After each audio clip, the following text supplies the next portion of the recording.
देते, यही तो समस्या है। ये सब जो देखो, पत्रकार जो है मेन, वो पत्रकार कभी ये बदतमीजी करेगा ही नहीं कि आप कटा रहे हो उनको पैसा दो। उसको अपनी सर्विस चाहिए तो वो निकालेगा कि ये अवैध है, उसको मीडियम निकालना चाहिए कि अवैध है, हम हो या कोई हो। और जो अवैध नहीं है उसको भी अवैध बनाने के लिए पैसे चेक हम लोगों के आसपास नहीं चाहिए। तो कुल मिला के जो सबसे बड़ी आज समस्या बन गई है पत्रकारिता, आम जनमानस की कहीं न कहीं पत्रकारिता जो होती है, पत्रकारिता लोग अपने जो हो रहे उनके साथ दुर्व्यवहार है कहीं न कहीं। जैसा कि अभी भाई साहब ने बताया था, पत्रकारिता जो है एक आपातकालीन स्थिति में समाज में उनकी आवाज उठाने का एक माध्यम है। पत्रकारिता को लोग उस समय चुनते हैं जिस समय उनकी कहीं पे उच्च स्तर पे सुनवाई नहीं होती। तो हम लोग हाँ, जो सताए लोग हुए हैं, प्रशासनिक लोग, अधिकारी उनकी आवाज को नहीं सुनते हैं। ऐसे में है पत्रकार लोग जो है अपने माध्यम के द्वारा जन जन तक, अधिकारियों के कानों तक आवाज पहुँचाने तक काम कराने का काम करते हैं। और यही माध्यम आज सोशल मीडिया के भी लोग कर रहे हैं। ये गलती सीधा पुलिस की है। पुलिस क्या करेगी? जो पुलिस एक्सप्रेस कर रही भाई उसको, इसमें हर काम पुलिस जांच नहीं होता। अगर वो कह रहा है चौकी पे जाके कि मैं पत्रकार हूँ, तो इसकी जांच पुलिस को करनी चाहिए। ये पत्रकार है कि नहीं? कार्ड दिखाएगा अपना। आप मुझसे बोलिए कि आप पत्रकार कैसे हैं, आप मान कैसे? मेरी बात सुनिए, आप जाइए लिखित एप्लीकेशन दीजिए जा करके, ये पत्रकार नहीं है, इसकी जांच होनी चाहिए। जांच होगी, आप हमको बताइए, कहिए आप अपना शो योर ID कार्ड। आप अगर मुझे पत्रकार मानेंगे, मैं आपको बोलूंगा कि आपसे बोलूंगा आप किसके पिता, मतलब किसके लड़के हैं, तो अपना ID कार्ड क्या दिखाएंगे? आधार कार्ड दिखाएंगे। स्वाभाविक बात है, अपनी आइडेंटिटी देंगे नहीं देंगे? अब आपसे मेरी बात सुनिए, मैं सुनूंगा बिल्कुल। इनको हमने यही शब्द प्रयोग किया जो आपने अभी हमसे कहे। उसने क्या किया है आप पूछिए, पुलिस क्या कर रही है? उसने मुझसे मुकदमा लिखाया। अच्छा, तुम्हारे ऊपर मुकदमा लिखा था? हाँ, कि मैंने इतनी ही बात कही जो आपने कही है। इसके पक्ष में वो जाके थाने में कहता है कि हमारे घर पे चढ़ाई करके आए हमको मारने के लिए, हम भाग गए दूसरे घर में, इसीलिए बच गए, नहीं तो सालू हमको मार गए। इस बात को उसने दिखा दिया और मुकदमा लिख दिया। बताइए, आप जांच करवाइए, आप उनके संपादक से बात कीजिए, उनसे पूछिए कि वास्तव में आपकी संस्थान से जुड़े हुए हैं कि नहीं जुड़े हुए। अगर यस बोलता है तो सीधी बात से जुड़ा हुआ है, नहीं बोलता है तो नहीं है। अगर आपको संदिग्ध लग रहा है, कोई भी व्यक्ति संदिग्ध हो सकता है, मैं भी हो सकता हूँ, आप भी वैसे कोई हो सकता है, उसका प्रावधान है। आप मेरा ID कार्ड देखिए, ID कार्ड का फ्रॉड कैसे चेक करेंगे आप? उस पर उसके व्यक्ति का जो मालिक होगा, ऑनर होगा, उसका नंबर होगा जिससे मैं जुड़ा हुआ होऊंगा। और दूसरी बात आपको बता दें, यहाँ पर हर व्यक्ति जो खड़ा हुआ है वो पत्रकार है।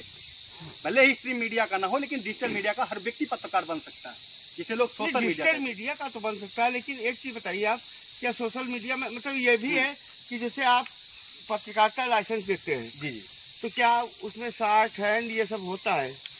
देखो, पत्रकारिता के लिए जो स्ट्रीम मीडिया का पत्रकार होता है, लिखित जिसको लेखनी का पत्रकार कहते हैं, उसके लिए RNI की आवश्यकता होती है। आप किसी के खिलाफ कुछ भी नहीं लिख सकते। ऐसे किसी के अपमानजनक, किसी के ऊपर आगे रंजिश में आकर के पर्सनलाइजेशन को लेकर के आपने उसके अनाप शनाप लिखाना शुरू कर दिया, आप इस तरह की कार्रवाई जो है नहीं कर सकते हैं। और लेखनी के लिए आपको RNI में रजिस्ट्रेशन जरूरी है। लेकिन कुछ तो बैकग्राउंड उसका होना चाहिए, मतलब ये करेक्टर क्या है इसका, कैसा बैकग्राउंड? बिल्कुल होना चाहिए। ये जो है संपादक की गलती है, उन एजेंसियों की गलती है जो लोग ऐसे लोगों को इनको हमने कुछ दिलाया, इनका हमारे पास अपना नंबर लगाओ संपादक महोदय को, पैसा बाकी है। और आज 4-5 साल हो गए, हम आपको व्हाट्सएप करेंगे। अभी हम आपके सामने ही बात कर रहा हूँ। मतलब हम व्हाट्सएप भी करेंगे कि मतलब कितना पैसा और कितना इन्होंने लेबल किया, वो भी दे देंगे आपको। और ऐसे आदमी भी पत्रकार बन जाएंगे तो फिर क्या रहेगा? बिल्कुल, कहीं न कहीं आप लोगों की बात जायज है, मैं उससे बिल्कुल सहमत हूँ। मैंने आपको सारी चीजें स्पष्ट रूप से अभी हमने आपको बताई कि कौन व्यक्ति किस प्रकार का पत्रकार हो सकता है। बताया कि नहीं बताया? आप लोगों के सामने स्पष्ट बताया है, सारी चीजों को हमने क्लियर कर दिया है। लेकिन अगर आप स्ट्रीम मीडिया के पत्रकार बनते हैं, यानी लेखनी के पत्रकार बनते हैं, या कोई रिपोर्टर बनते हैं, किसी एजेंसी से जुड़ते हैं, तो अगर आप प्राइवेट जॉब भी करने जाते हैं तो मैक्सिमम हाई स्कूल पास होना चाहिए, 10वीं की परीक्षा पास होनी चाहिए, उत्तीर्ण होना चाहिए। अगर आपका भी किसी ने बोला था हिंदी अंग्रेजी में लिखने का नाम तक की आप ही ने शायद बात कही थी। अगर कोई व्यक्ति इतना अशिक्षित है, पत्रकारिता एक सम्मानजनक स्थिति में व्यक्ति को माना जाता है, पत्रकार की एक निजी गरिमा होती है, माना जाता है कि इस व्यक्ति को हर प्रकार का नॉलेज होगा। एक हर इंसान के अंदर ये बिलीव होता है, विश्वास होता है। कि वो हमारी बात कब उठा पाएगा। कहते हैं self confidence is most important this life. जिंदगी में आत्मविश्वास का होना बहुत जरूरी है। आत्मविश्वास कब आता है? जब इंसान के अंदर नॉलेज होता है, जानकारी होती है।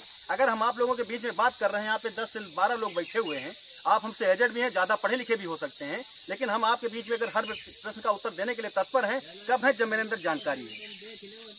आप समझ रहे हैं? यही चीज सेल्फ कॉन्फिडेंस यानी आत्मविश्वास जब होता है इंसान के पास, जब इंसान के पास जानकारी होती है।